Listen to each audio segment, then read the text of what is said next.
I'm so excited to introduce Joey, but first off, my name is Alana Henderson. I am the Assistant Director of Young Alumni and Student Engagement in the Alumni Relations Office here. I actually graduated in 2018 from Ohio Wesleyan as a journalism major. And so I work with Katie Knopka, who is also on the call here. She is the senior at Ohio Wesleyan and the current president of the Student Alumni Association, OWUSA. And so Katie is going to be helping moderate the chat and calling anyone for any questions. So a little bit about tonight's program. We're excited to have a presentation by 2016 graduate Joey Kinsley, also known as Sir Yacht. And so he is going to share his story and give insider tips of social media and how it's leveraged his career.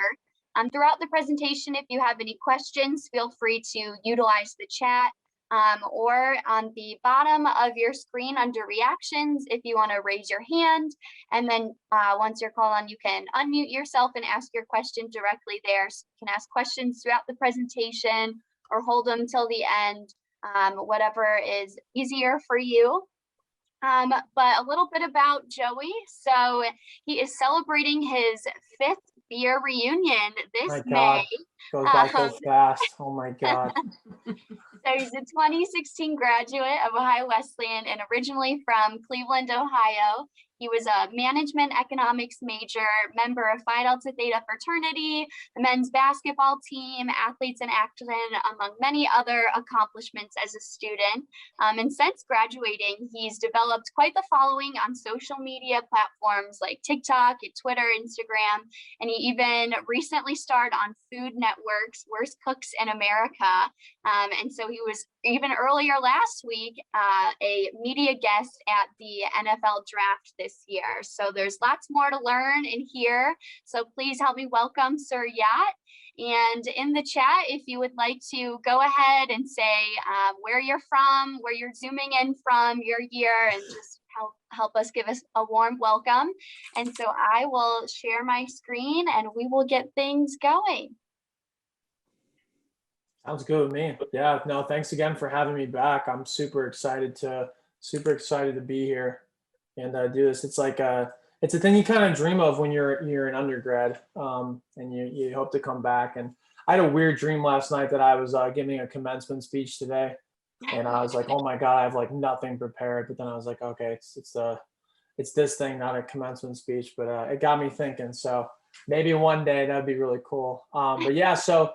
Today's kind of talk is just about how I leverage social media for my career. And it's, I think for a lot of people, they automatically think that, influencer equals content creator. I think just, you don't have to be an influencer to create content. I mean, you could be a financial professional and, create content to, draw more clients to your business. I just happen to make content as a living now, but I didn't always do that. I didn't know, there was no TikTok when I graduated in 2016. I'm really dating myself, but there was no TikTok or anything like that. But yeah, next slide, please. Cool. All right, so just a little overview. Going to give you my life background, some stuff I did post-grad before I started getting into content creation, then my story on content creation. Some cool things I've done because of content. I think Alana talked about a few of those. There are a couple other ones that I've done as well that I'm kind of proud of. And like I said, just kind of leveraging social media as a content creator if you are interested in learning about that. But I know most of you probably won't be quote unquote influencers or content creators, and you can leverage social media in a lot of ways if you're not going to do that as well. And then some closing advice that I think is good, and any questions or comments. And then if you have any questions during the presentation, I think you can just click the raise hand thing. I won't be able to see it, but Alana or somebody from OWU can let me know who has questions and things like that. I'd be happy to answer. And once again, I just really appreciate you guys spending your time. I know you guys are really busy, precious time with me. It really means a lot. So next slide, please. Okay, so my life background, that's a recent photo of me, and you can tell because I am also bald in that photo. So yeah, I don't have a whole lot of hair right now, and I will explain why. I typically have a lot more hair on my head. Um, I will explain that later in the presentation, but that was a recent thing. So I was born in 1993 in Cleveland. Geez, 19. I'm really dating myself again. But I was raised in Avon Lake in Rocky River, Ohio. I live in Rocky River currently. I lived in Lakewood as well. I lived in New York for a couple months. Lived in Charlotte. But I have three siblings, including my twin brother, who's on the left or our left in that photo. I have a very great family. I'm very blessed. So I graduated in Rocky River from Rocky River High School in 2012. Some people call me Troy Bolton because I was in choir, I was in basketball, I did barbershop quartet. It's also in chess club. I did tennis and baseball for a little bit. Um, I guess they just let anybody into AP classes because I was in BC calculus and AP biology, but I got some college credit for that, so that was awesome. And then a lot of my hobbies included basketball, making music, swimming in Lake Erie at any point of the year, even if it was winter, and driving around and avoiding potholes because that's a big Ohio thing as well. So, next slide, please. Cool. And there's me from I think it was my senior year at Ohio Wesleyan. So I graduated in 2016 with a degree in management economics. Like Alana said, I was magna cum laude. Again, I'm not quite sure how I did that, but very thankful for that. Played varsity basketball my junior and senior year. I really wanted to add that Mike DeWitt, the head basketball coach, is in fact a legend. He's a big reason why I came to Ohio Wesleyan, and I really he got me into the door, and I had no idea the experience that I would have when I was there. Just so thankful, great education, great people. I was a member of Phi Delta Theta, and was the chaplain in the philanthropy chair as well. And I came up with my Sir Yacht name my junior year as a music name, having a couple bush lattes, as they call them, in fraternity circle.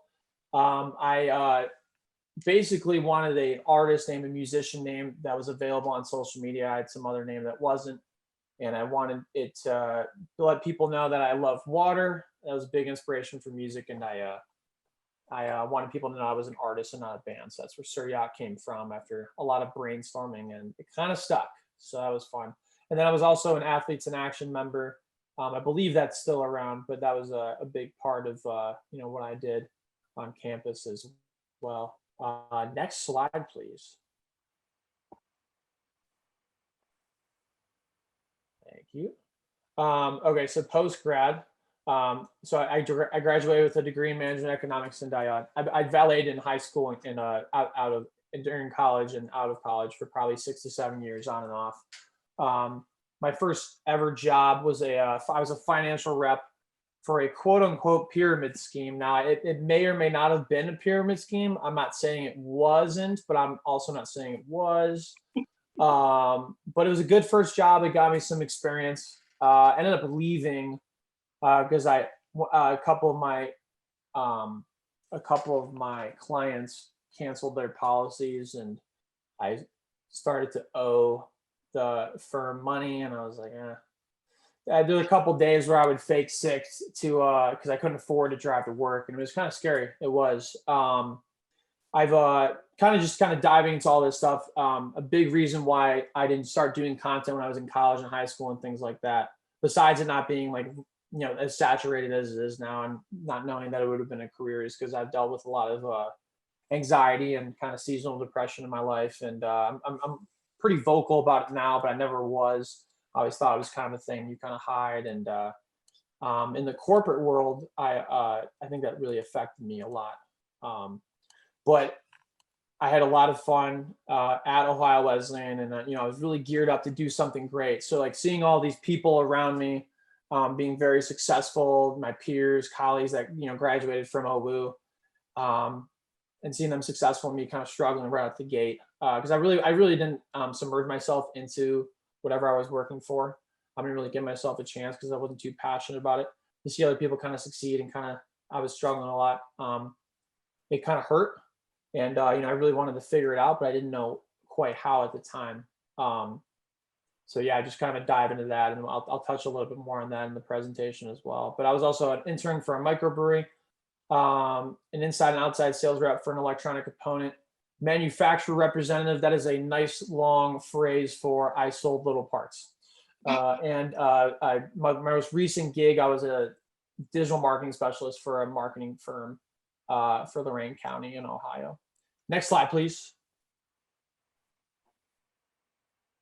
So good at this. Thank you, Alana. Okay, so my story kind of in content creation.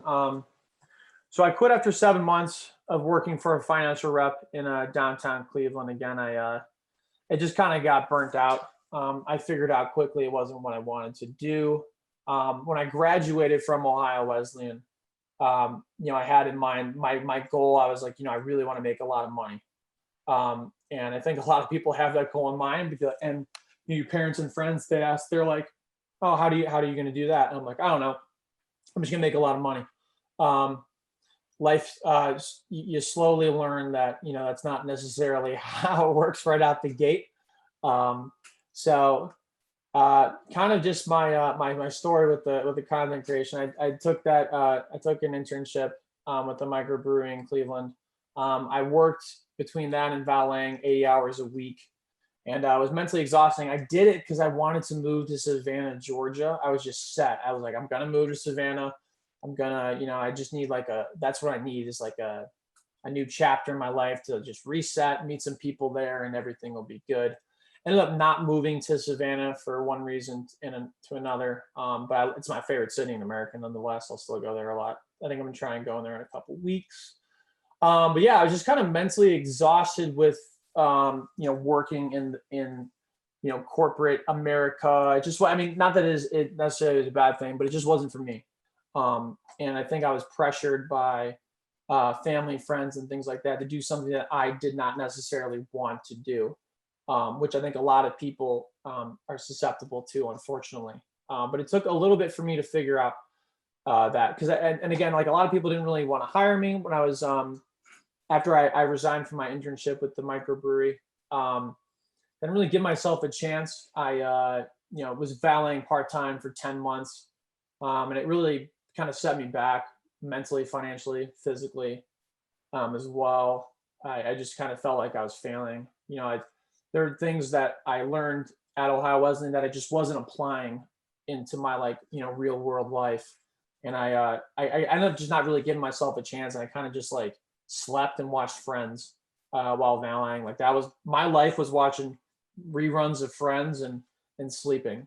And the sad thing is that would have sounded really fun in college. That would have been, oh, it's great. I'm sleeping and watching Friends. But when you after graduating, things like that, I was kind of overdoing that one. Next slide, please. So a big part of my life graduating outside of college was I was in a group called, I'm currently in a group called Maui Ski Club. Music was the one thing I would look forward to all week. Actually, we made the name my senior year when I was at Ohio Wesleyan. I called my friend Zach in my Fight Out room, and I said, well, hey, we should make a song called Maui Ski Club, and ended up making a band called Maui Ski Club the next day with him and my twin brother Johnny. We recently added one of our friends from high school in 2020. So in 2017, we kind of had we had a song called Rose Gold that we put out. And I think this is kind of the breaking point in my life. The music video we put out, I was so excited about it, and I'm just not doing very well. I thought I was going to do so well. Really, I was like, this is my favorite song I've ever made. And I was just so bummed seeing the reaction wasn't that great. And I was just like, man, I've been making music since 2009. Is this ever going to get better? Am I ever going to, make it in this field? At the time, I was 24 years old, and it felt like I was 80. And my life was just going away from me, which is funny because at 27, I feel like I'm even younger than I was when I was 24, just because of my mentality. So that was mid-December. I think it was 5 days before Christmas. So my friend Tom Ramella came into town December 30th. He hops on a phone call with me, and I tell him hey man, I'm just this music stuff, this is all I want to do. I just want to make it in music, and I just it's flopping and I don't even know what to do. I'm like, just like, I want to give up. I don't even want to like, do it. And he's like, man, like, I know you believe in God and I believe in God. Like, I'm just telling you, man, maybe he's trying to point you in like another direction besides music, like, maybe music and something else. So that was on December 30th of 2017. And then the next day, I swear on my life, like the craziest thing happened. Next slide, please.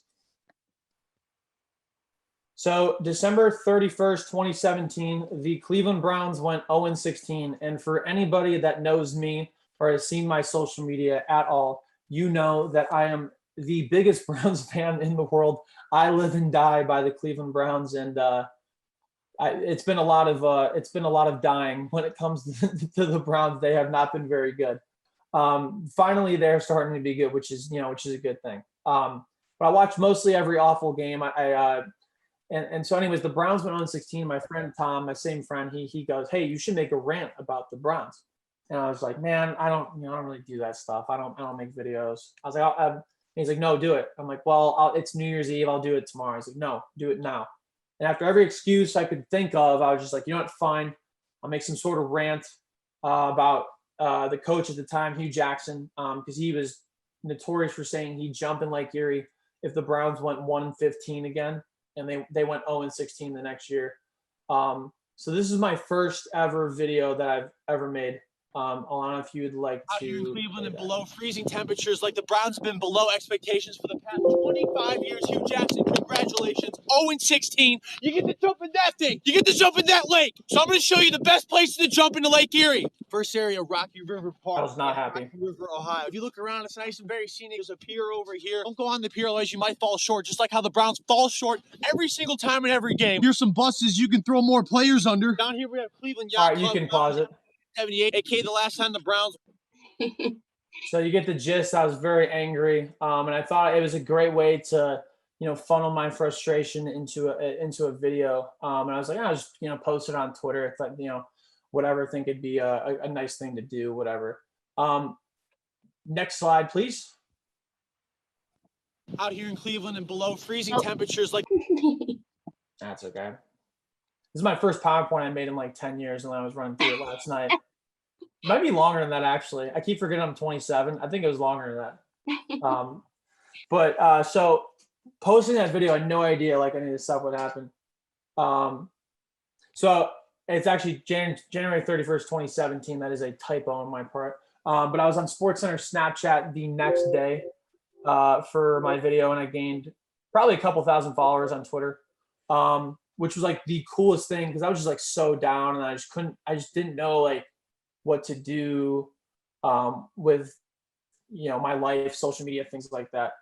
I'm a religious man myself, and for me, and if you're not, that's totally fine. But for me, I thought it was a way like that God put this in my life as like an opportunity to create a career out of making videos and rants and things like that.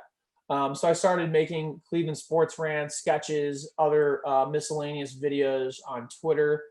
I think I gained up to like 6,000 or 7,000 followers in 2018. But I didn't start posting consistently for a while because that first video that I did on January 1st, 2017 / New Year's Day, 2018, there's a kid from like St. Ed's High School up in Lakewood, I think. And he had a comment basically saying like this video is stupid, like this guy's cringe and like he's not funny.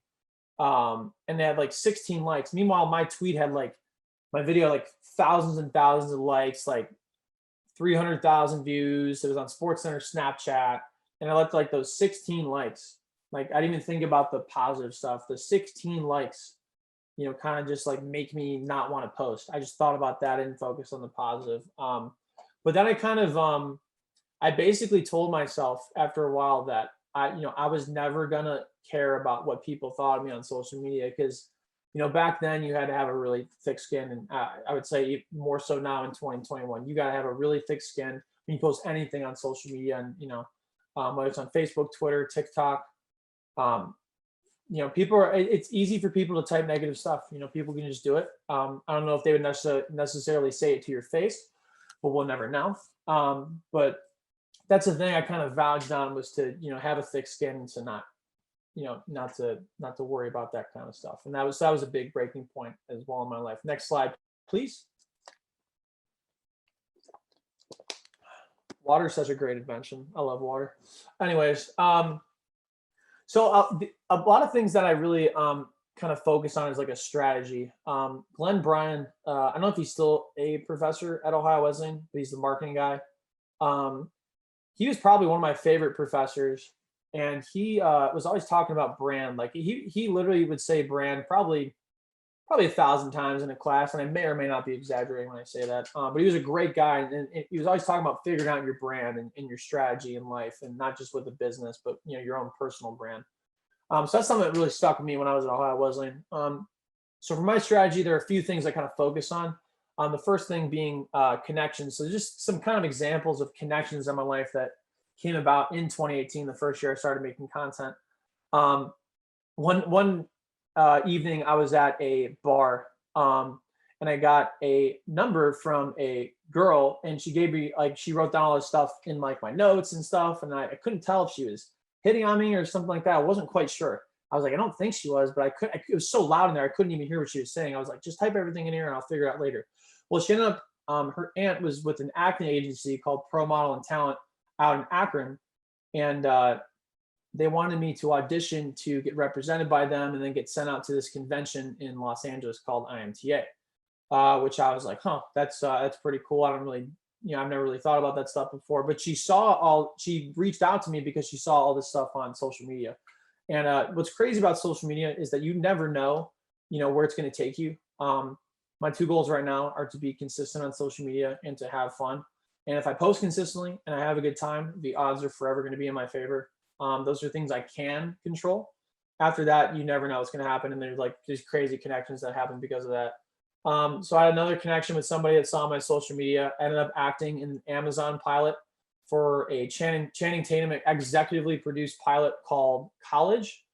And I ended up wearing a Speedo. That was my role. They literally called me Speedo Bro. And there are definitely pictures on my Instagram and online, but I will not be showing them in this presentation.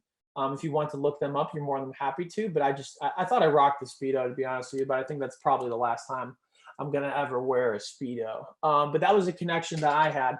And then a year later, that same connection, the same casting department called me out of the blue. And they're like, hey, are you like free like tonight, tomorrow? I'm like, yeah, I mean, I think I can be. Why? Like, well, you're like the only person that we have casted in the entire city of Cleveland that we think would be perfect to be a stand-in for Liam Neeson for a movie that's coming here into Cleveland. And I was like, excuse me? And they're like, would you like to be his like double like stand-in for a little bit, for like a month? And I was like, yeah, absolutely, I would love to be. And Liam is potentially one of the nicest people I've ever met in my entire life. Just a really stand-up guy. He came up to me the first time we were on set, and he said, hi, I'm Liam. And I said, I know who you are. My name's Joey. And he's just a really nice guy, really nice guy. But yeah, connections are a huge part of what I kind of try to emphasize in my career, especially with social media. I think that is applicable to anything.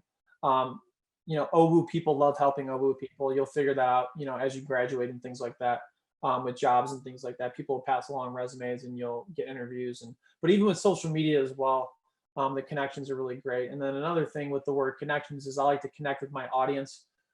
Those are great connections because you never know somebody that follows you and they know somebody, or you end up meeting, like, for example, I'm connected with a bunch of people that work for Barstool Sports. I talk to Odell Beckham Jr. all the time right now, which is like the craziest thing ever. And then a bunch of like news conglomerates and a bunch of different things, and they have power on social media and things like that. So I really try to make connections, but it's not just like, hey, I would like to make a connection with you. You got to kind of solve one of their problems. I think that's a great way to go about it. And if you like solve one of their problems or are able to connect with them in that way, then they'd be more likely to help you on something. And when you're working with big accounts, big people, they obviously have a little more power than you do. So it's cool. Connections are super important. I know I've beating a dead horse on that. You probably heard that a bajillion times, but yeah, so connections are big. Next slide, please. Cool. So some other things I kind of focused on, I was like, I need to have a strategy, differentiation, diversification. So basically what's popular and has not been created yet. So what are things that people really enjoy, but maybe some content creators, maybe some people haven't made videos on. And that's something I think that's super important in any facet of life, is just being different, whether you're a financial rep, or working in sales or insurance, or really any business. You own a business or whatever, differentiation is super important. For me, it's like, how can I create some attention or some shock value? I try to do a lot of stunts in my videos now. And then kind of that's where diversification comes in. I do a lot of things such as, sports, rants, acting, entertainment, some stunts, music, some reporting. I jump into Lake Erie a lot. I dress up as Waldo to sporting events. Basically, just like any way that I can try to garner some attention. Like maybe like it gets me 5 followers on Twitter and that's it. But those 5 followers, you never know, because they might be super loyal to you and they share your stuff. And then maybe those people know somebody else, and then those people, and it kind of snowballs from there. So it just like kind of any way I was trying to garner any attention, like, ethically. I'm not going to go streak on in progressive field or, nationwide arena. But, I'll do stuff that, maybe creates a little shock value, but brings people into the door as well. So I think a big part of diversification as well is, doing different things, but also diversifying your following on TikTok, Twitter, Instagram, Facebook, YouTube, like having a big following everywhere, because that's when brands kind of take notice, when you have a following, on multiple platforms and not just one. So kind of some crazy things I've done.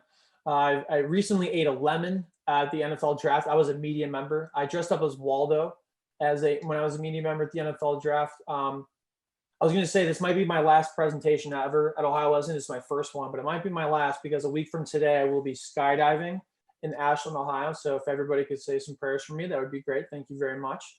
But I've also jumped in Lake Erie, like I said, and I've recently shaved my head, and we will discuss that as well. If you want to play the video.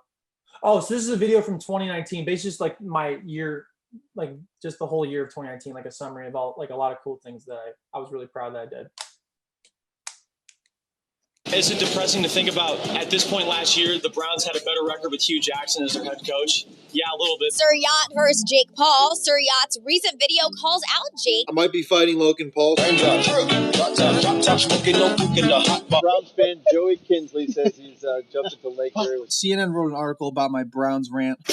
I'm not coming out! Charlotte. Big news tonight. Check it out. We found him. He has been found. Francisco Lindor. He was able to find Waldo. Go to the game here between the Astros and the Indians. There he is. Double Waldo and Mrs. Waldo. I love you very much. Happy 1 year. Got you close to my eyes.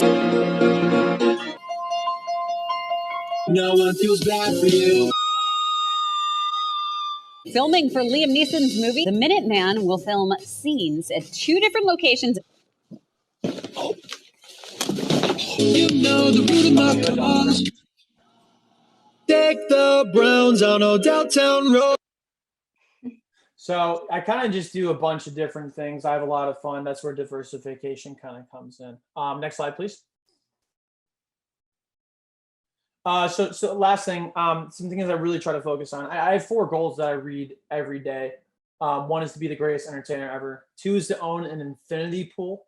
Why an infinity pool? Because I like infinity pools. They're cool, but it also means financially and professionally, I've accomplished all the things I've needed to before I get that. Like, you're not just going to go right out the gate at 22 after graduating and be like, I'm going to get an infinity pool. And if you do, if that's something you do, please email me after this presentation so I can do and focus on what you're doing post-grad, because that would be awesome. But fun and motivation. So always make sure you have fun doing what you're doing. Obviously, there are steps to take before, you do your quote unquote dream job or things like that. You kind of, got to work for somebody else or figure some things out. Maybe everybody's paths are different, but motivation, what inspires you?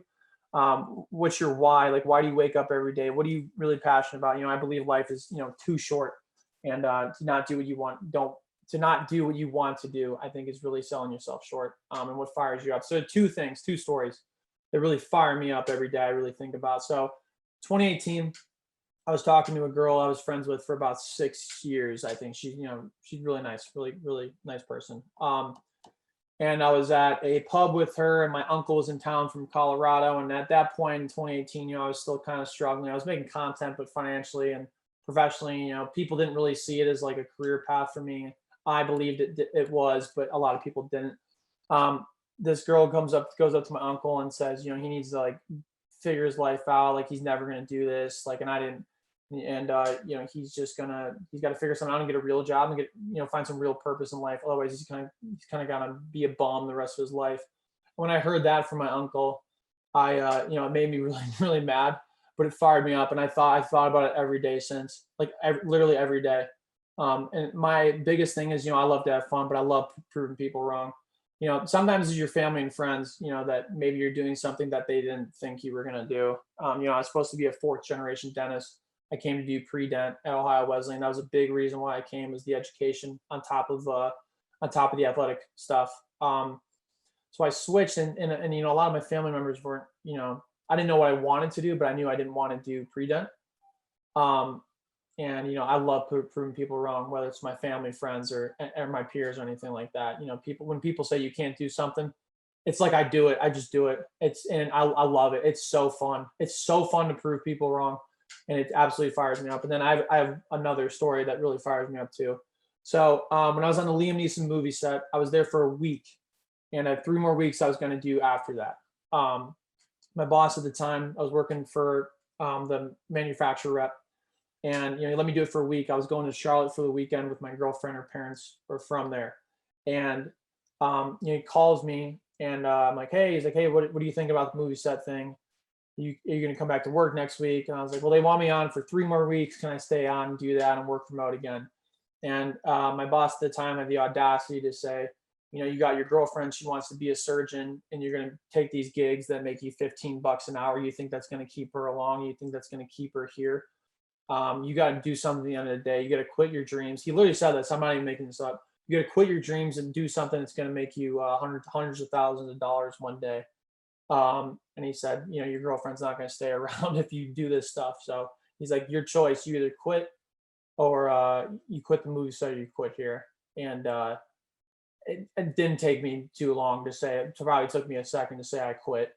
And then, you know, we hung up, and 2 days later, he sent me an email saying I could work full time while being remote on the set for 3 weeks. So I was like, okay, I think I made the best decision possible.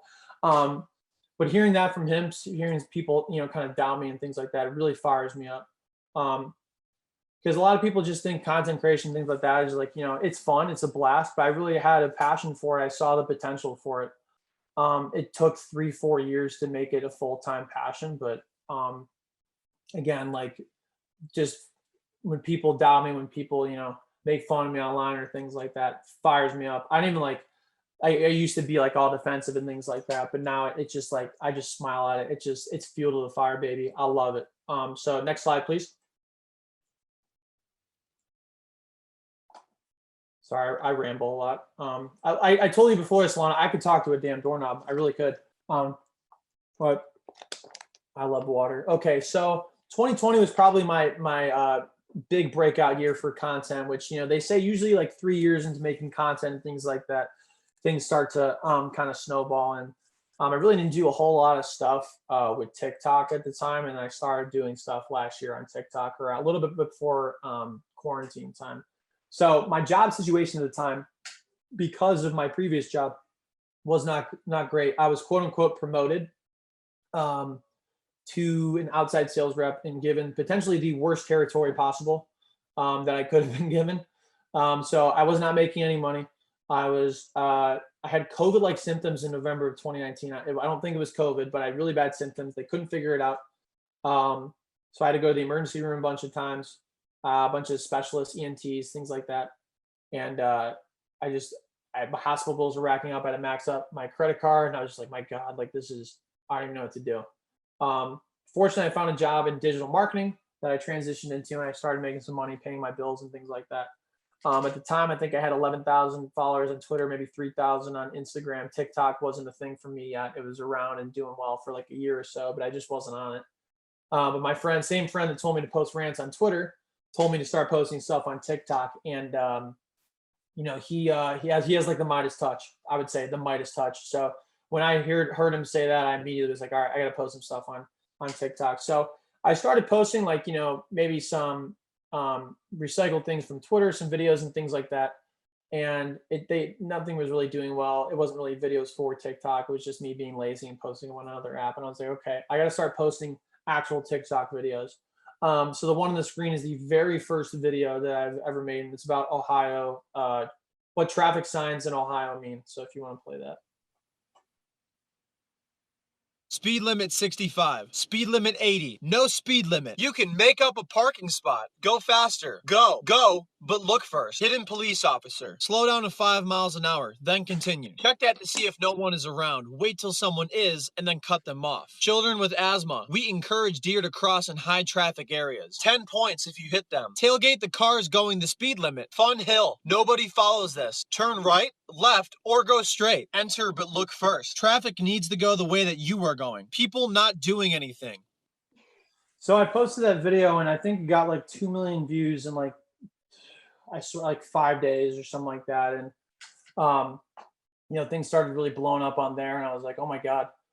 So I started realizing, a lot of people really weren't posting stuff about Ohio content. The question I had, or the thing I was talking about before, is what's popular but not being created. So there's a lot of like Ohio memes of like people like Ohio will take over the world and things like that I thought were hilarious and still hilarious. It will never not be funny to me. Why Ohio is the state that's been chosen to do that, I don't know, but I love it. So I was like, there's not really a whole lot of Ohio content creators. So I started, when that video blew up, I was like, I'm going to start making more videos about that. So next slide, please. Speed limits. It always says that. So I started getting, I think I had like 10,000 followers in the first month, and I thought that was, the coolest thing, like just gaining a following really quick. And then all of a sudden COVID hits. So a ton of people are consuming content. As we know, everybody was kind of on their phones at this point last year. I was in Charlotte for 10 weeks and I worked remotely. So all I really did was send some emails here and there and then focus on creating like a TikTok video, a Twitter or YouTube video every day. Just make as much content as I can, post really consistently. Gary Vee, if anybody knows who that is, obviously, I'm sure people do. He has a really good article. It's like how you can post 64 pieces of content every day. And that's like, just literally just like tweets, like videos that you can post a video on Twitter, you can post on Instagram, you can post it a different way on YouTube, TikTok, wherever. So if you are interested in that, it's like how you can post 64 pieces of content a day. That's a really interesting article. But I learned, slowly but surely, video content is king. The more videos you put out, the more your personality you put out, the better. So in the first month, I gained 10,000 followers. And then I think by 3 months in, I gained 100,000 followers, which was nuts. And I was trying to figure out ways I could kind of monetize it and things like that. So next slide, please. So after making a bunch of Ohio related videos, Midwest videos, things like that, I got approached on email by a mayor, Kat Miller from Struthers, right outside of Youngstown, and saw my content, and she said she wanted me to come in and make like kind of like a comedic video promoting the town. And I was like, yeah, that sounds like a lot of fun. I think it'd be good for both of us. And if you want to play that video.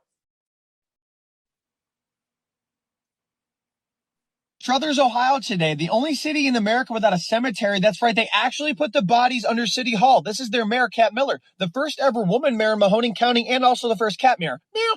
And she's a free spirit and always wondering, where are you going? Anyways, we drove on the Union Trust Bridge, and I thought it'd be a good time to be basic for a little bit. The Struthers baseball complex is better kept than my front yard. And oh, look, a really cool fire truck. So basically, I just kind of went across town. They took me to a bunch of places in the town, promoted it. It was a lot of fun. Ended up getting like almost 700,000 views on TikTok, just some small town outside of Youngstown. I was kind of shocked by it, but then I started to get approached by a bunch of different cities like Marietta, some places up here in Northeast Ohio, some places in the Columbus area, and started going to places and making town videos. And I think that really helped my following grow as well on TikTok. Next slide, please. Struthers, Ohio today, the only city. So started getting messages from other places, and having goals like monetizing this stuff and making a lot of videos. But then I started applying for Worst Cooks in America. It was my favorite TV show. My girlfriend's a big foodie, very good cook. I myself am not. That's why I was on Worst Cooks in America. But I was there for 2 months, for 2 seasons. The second season is airing right now. I will not tell you how I did because I may or may not be on the season anymore as of last night. So kind of sad, but that was a great experience. I had so much fun doing that. But I came back from, after being in New York for 2 months, quarantined, and my boss at the time, he, I was part-time, and he's like, we need you to stay part-time. Is it okay if we cut half of your salary? And I don't know one person that would be like, yeah, I'm totally okay with you cutting my salary in half. Obviously I wasn't, but there was no choice. But then that week I was like, all right, I need to figure out how to monetize this. And it was just as simple as like coming up with some template emails, some stats, some analytics, sending them to, companies, businesses, things like that. And I ended up making more money that month than I would have full time in my, marketing job, which was really cool. And I was like, all right, I know I can make money from this content stuff finally after like 3 years of blood, sweat, and tears and things like that. So yeah, as of 3 months ago, I have been full time pursuing content. I was going to be full time in March. I was kind of really enjoying not paying health insurance. However, my company laid me off because of COVID, which I completely understand. Awesome company, very thankful to work for them. But it was finally time for me to go pursue this content thing. It was a very terrifying thing. It still is, but it's the most rewarding thing ever, kind of doing what you've dreamed about doing for such a long time.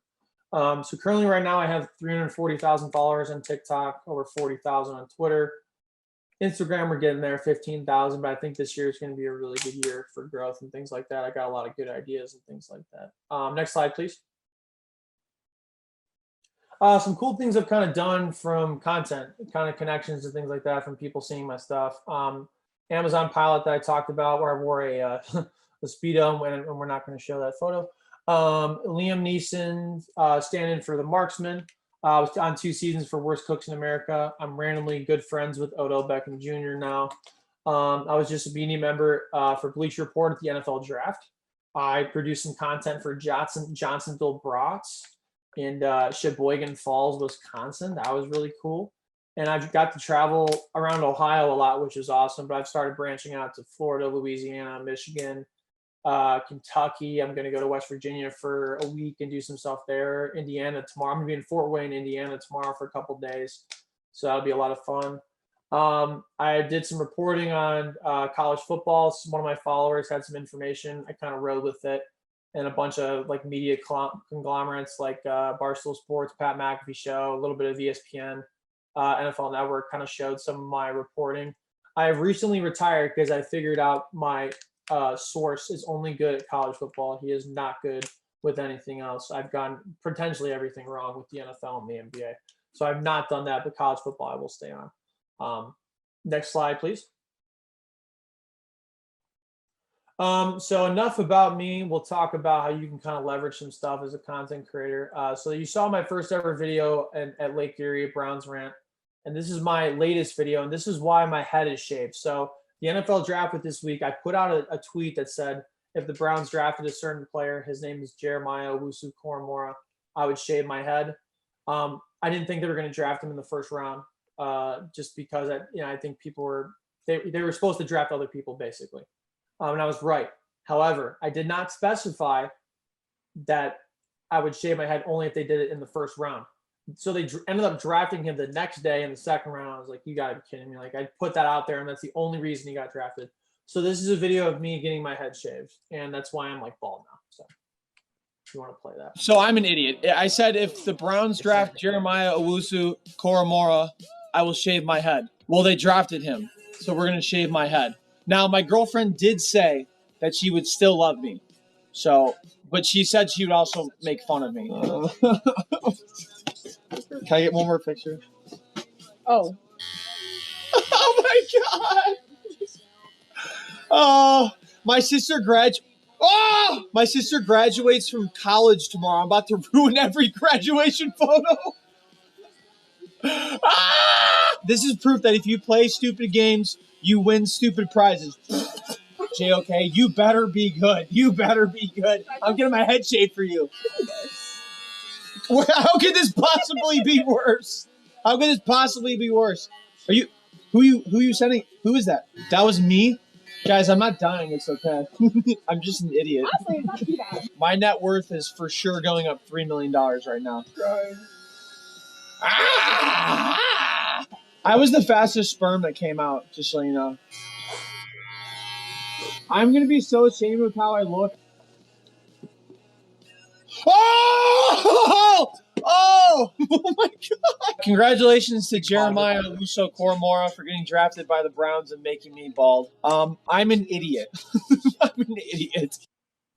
So yeah, I got my head shaved because of some content. I was working for Bleacher Report betting, so they're kind of like a gambling thing. And instead of like monetary bets, it was what we called torture bets. So I ate a lemon as well at the NFL draft with the rind and the tag because a guy didn't get drafted by a certain team, and then I shaved my head the next day. So that was a lot of fun as well.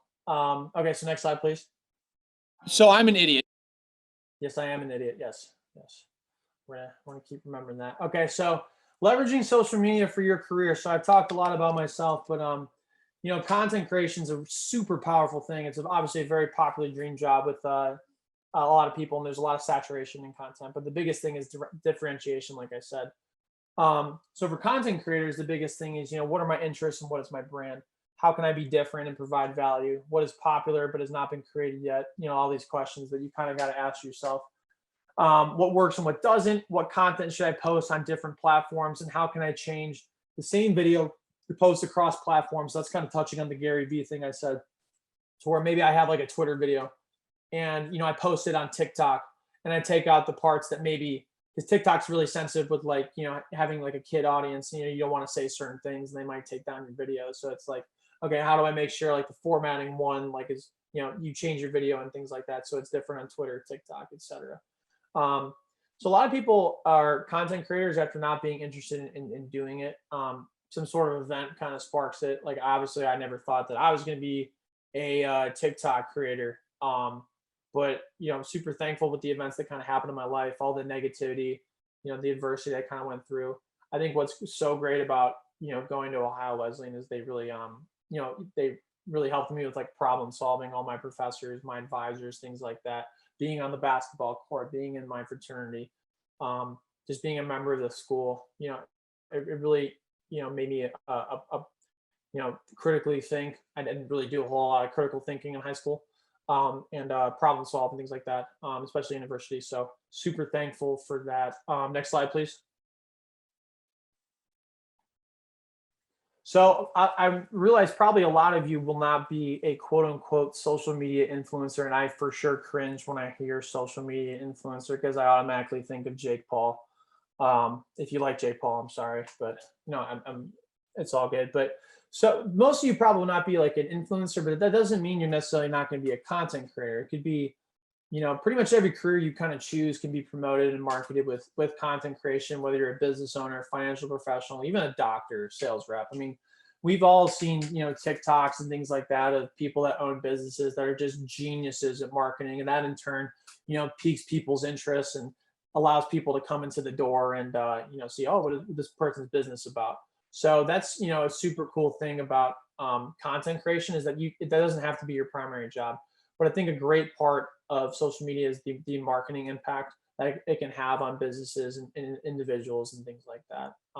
I've experienced it firsthand just because, I'm creating content that's like my sole purpose. But, some people are creating content to make them focus on their business or whatever. So, content creation, social media, obviously has some negative impacts and things like that, but there's so many positive things that can really come from it that I've experienced and a lot of people have experienced. And I think that's something, especially with the classes that are coming out of Ohio Wesleyan, is something that you could really utilize to your advantage. Next slide, please. So just some closing advice. Like I said, everything I kind of stated in the presentation could be applied to whatever path you're on.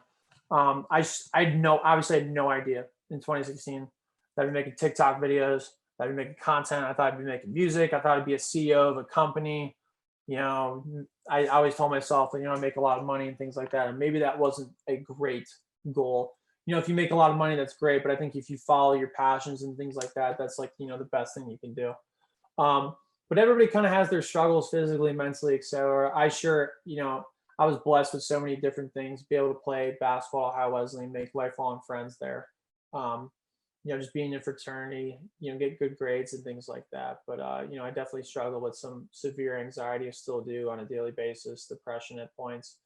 And I really didn't give myself a chance a whole lot of the time. And I, one day, literally, like I said, verbally, out loud said, made an ultimatum. I was like, I will never let anybody decide my fate. And I don't care what anybody says about me. I'm just going to do what I want, whether it's close family, whether it's friends, whether it's strangers on social media that don't even have a damn face, that I let affect me on a daily basis, but not anymore.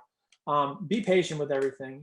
It's hard, adulting. Your 20s are supposed to be hard. You have so much fun in college, and things are going to be, you're going to have your challenges and things like that. But kind of use everything you learned in and outside of the classroom in your life. And to go to Ohio Wesleyan, I think, is such a blessing. It's a really, really good school, and there's tremendous people, really good people. But don't give up. Yeah, just kind of big thing too, I like to focus on is, make time to give back and be there for others. Because at least if when things were going south for me, right after college and things like that, because the things that I put myself into, I tried, a big thing I try to do is kind of deflect that. And I was trying to be there for other people and give back and volunteer and things like that. And that's super important, no matter how big you get in your careers. Because a lot of people, all you people, excuse me, everybody in this, this Zoom call is going to do something great, do amazing things. And no matter how big you get, don't let your head get too big. Make sure you always are helping people, and remember where you started. And remember that, the connections and people like that, you never do anything on your own. You really get to places because of the people you surround yourself with and the connections you make. And I'm really thankful for the people I surrounded myself with. Big thing too, work harder than anybody else. I enjoy my work so much right now, it doesn't feel like work. I probably put 80, 90 hours a week into doing this stuff at times, some weeks, busy weeks.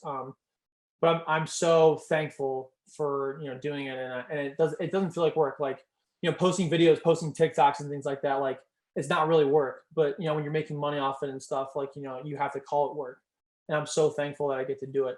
But whatever you do, make sure it is your passion, so that when you do it, when you work, the saying that everybody says when they're older, I've never worked a day in my life type of thing. But obviously it's not going to happen right away. You're going to have to maybe do a job that you won't like, or you're going to have to work for somebody for long hours and things like that. But maybe that job opens your career up, and that connection, maybe there's a promotion you get that you really like, or maybe that job you'll find something else outside of that. Or maybe it'll tell you what you don't even want to do. Like, okay, I definitely don't want to do this. So at least that's a process of elimination thing. And the big thing is, when an opportunity comes, please do not wait. Strike. Timing is everything. A lot of things don't, like, I had a lot of quiet times in my life, and I felt like I wasn't really accomplishing anything. But I now look back and I realized that was because, my next door wasn't open yet. It just that path wasn't open and available yet. And sometimes quiet times are really good times, and you got to recognize, okay, maybe I got to reset, maybe I got to refresh. But then eventually the path that you're supposed to go down, that door is going to open, but it's going to take some time before that happens. So quiet times aren't necessarily a bad thing. It doesn't mean you're failing or anything like that. So next slide, please. And the last piece of advice I have is to have a bunch of fun, because life is too short not to.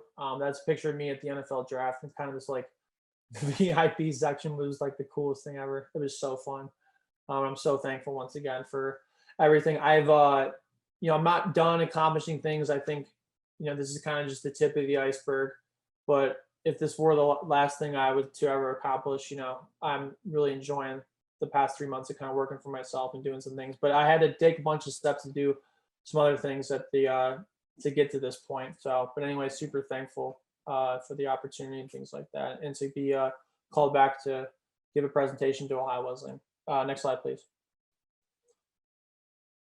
And that is it. My bald head and myself will open it up to questions and comments.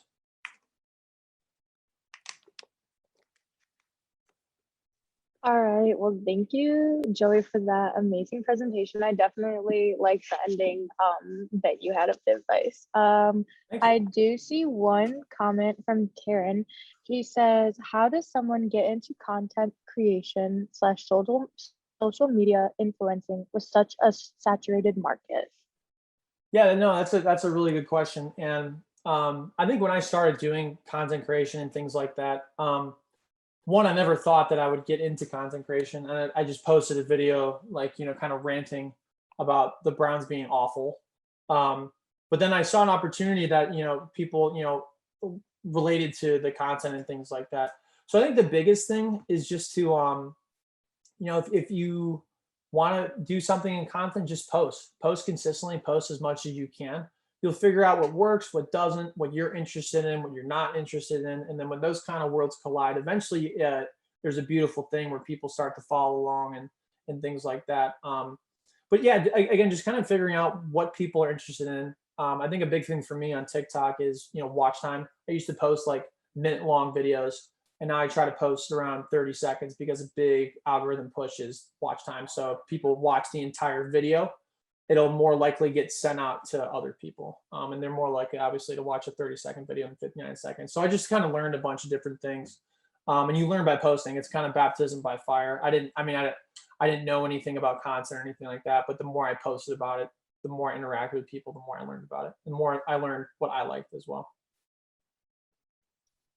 Great. So our next question is from Maddie Miller, and she said, "How did it feel to officially take the leap with Boat Boy LLC?" She thinks that's what it's called.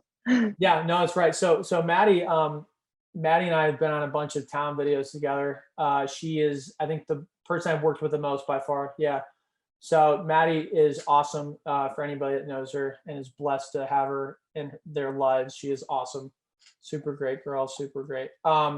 Yeah, so I think that was super cool. Maddie also helped me with the LLC thing. The funny thing about that, she pointed me in the right direction, but it's just cool kind of, having a business at 27. I called it Boat Boy because people, when they make fun of me online, they call me Boat Boy. So I was like, I love, people making fun of me and, proving people wrong, things like that. I'm like, all right, if you want to call me that, I'll name a company after you guys. But I think it's really cool. It's a bunch of things I'm kind of figuring out right now, business wise and things like that. But it's the coolest thing to, say I work for myself and things like that. And I always tell people, like, my boss is really good with giving time off and things like that, but it's not PTO, it's just TO, but we'll get there. But I'm super thankful to, be doing stuff like this right now. All right. The next question is from Hamid, and it says, "Do you have any tips when it comes to taking a leap for monetization?" I'm sorry, can I please interrupt real fast? It's pronounced Ahmed. Sorry, I don't want to be that I'm guy. sorry. I'm so sorry. No, it's okay. You gotta get the name right. It's all good. Thank you for doing that. No, that's a super good question. I think the biggest thing is, a lot of people want to, monetize their, TikTok, Instagram, Twitter, things like that. I'm working on YouTube. It's slowly but surely getting there. It takes like 4 years on average for people to, if consistent posting, to really get subscribers and monetize on YouTube. And I'm about on year 2 or 3 of doing that. I think year 2.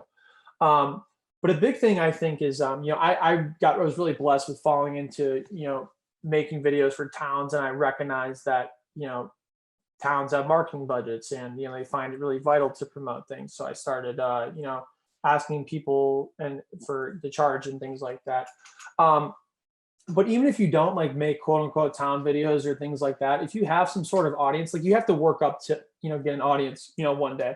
But once you have a following and you have a justification for charging people and things like that, like right before this call, I did a cookie review for a company in Gahanna called Old Man Chaki's Italian Bakery.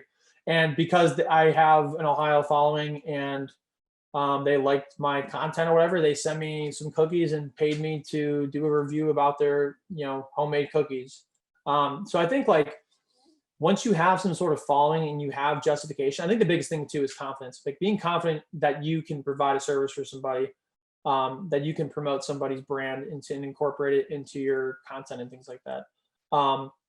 I think the biggest thing is confidence. And then once you have like, a following that you feel confident about, promote, like reaching out to people. And then, as you kind of grow and things like that, you'll be surprised at how many people reach out to you and want the same thing. All right. Well, thank you everybody for all the questions. We're going to keep going. Josie says, "Hi, Joey. Thank you for sharing your story and being so honest about your experience. What inspires your content? And then, is it different now that you're creating content for money?" Yeah, Josie, great question. Thank you for that. So kind of what inspires my content is just my personality, my interests and everything like that. There are some things like sketches and things like that that I do, but I'm interested in like basketball. I love being from Cleveland. I love living in Ohio. I just like I love making things that create shock value for people. So for example, I ate a lemon last weekend. I shaved my head. I'm going skydiving next week because I said that if the Browns beat the Steelers in the playoffs, I would go skydiving. So I love just kind of doing things that like could potentially entertain people. And if they don't entertain people, they for sure entertain myself. I have a good time doing a lot of things. But just like experiencing things in life and recording and capturing, I think is super great. And then the second part of your question, is it different now that you're creating content for money?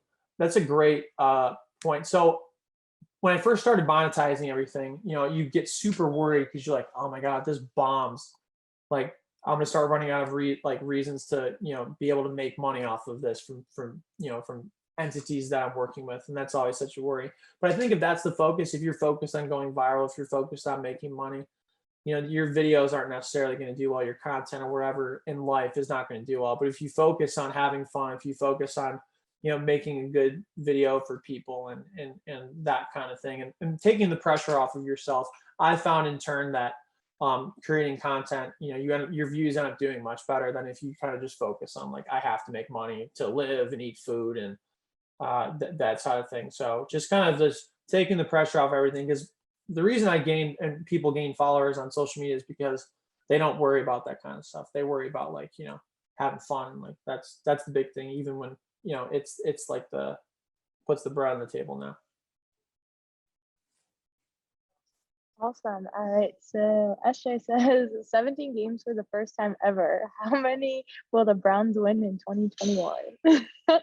Sidebar, I am a Beливelander by birth. So first off, great question. I think the Browns will be, they got a tougher schedule this year, but they're a really good team. I'm going to say 12-5 or 13-4. And I can't believe I'm legitimately saying that because I've seen literally every horrible team, every possible loss that you could have in football.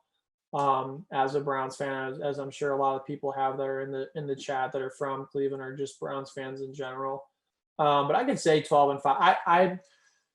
I'm not going to try and jinx it or anything. We're knocking on wood here, but I think the Browns have a chance of winning the Super Bowl this year. I'm just going to say it, and I'm going to mic drop. That's it. Oh gosh. Okay. Sorry, I'm from Cleveland too, so it's just funny that you say that.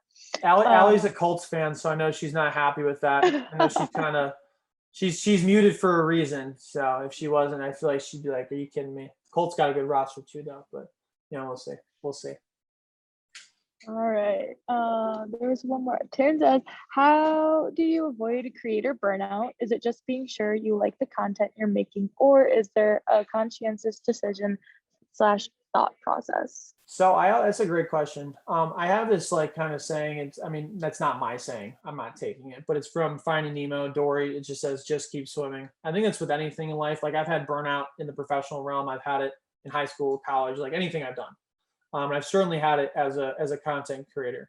You kind of just get discouraged. Sometimes there's like, quiet moments where maybe your stuff isn't doing great. Maybe you're just running out of ideas. Maybe you just don't have the energy to do it.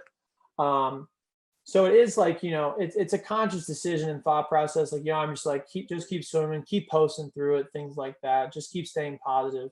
Because there's been videos I worked really hard on that have just bombed. I'm like, oh my God, you have to be kidding me. And then that night, like I get some like random idea. I'm like, all right, I like put some minimal effort into it and post it. And that video ends up blowing up. I'm like, you have to be kidding me. But it's because like I give myself a chance all the time. I'm not like, so there's times absolutely burnout, everything like that. Sometimes you just need a break and to step away. But I think the biggest thing is just to kind of continue to give yourself a chance and realize, you know, short-term, long-term, have goals and things like that, and realize that this is in fact a marathon and not a sprint. All right, so I see we have one more. So Greg's question is going to be our last question for the night. I know we're at 8:35, but thanks everybody for staying on. Yeah, thank you. He says, when you look at the OHNEO space, was there any worry of an overlap with Mike Polk Jr., or was he seen someone as inspiration? Yeah, that's a good question, Greg. So Ohio, Northeast Ohio, I get compared a lot to Mike Polk Jr. I've actually met him a couple of times. Super nice guy, super funny, comedian up in Cleveland. But I do get compared to him a lot. Definitely some sort of inspiration. But I think honestly our personalities kind of just align. I really try to focus on, you know, trying to be fresh and original and things like that. I do draw inspiration from a few content creators, I believe. But I think that if you're yourself and you focus on, you know, or being organic and you know, making content that you're interested in, I think, you know, you get comparisons to people and things like that. But my focus is just to have fun. And if people compare me to Mike Polk Jr. or anybody else, you know, so be it. I take that as a very big compliment. But no, I mean, like I talked about before with saturation and things like that, it's heavily saturated content creation. You have to figure out your lane. You have to figure out what you're interested in, what's popular but has not been created yet, kind of thing. And you know, you learn what works, you learn what isn't, or what isn't working, and that's just by posting, continuing to post. Well, thank you so much. This wraps up the rest of our Ask a Bishop tonight with Joey. So thank you so much for joining us. And we're so happy to see so many familiar faces. And we will have a survey that goes out tomorrow. So all of your feedback is very important to us.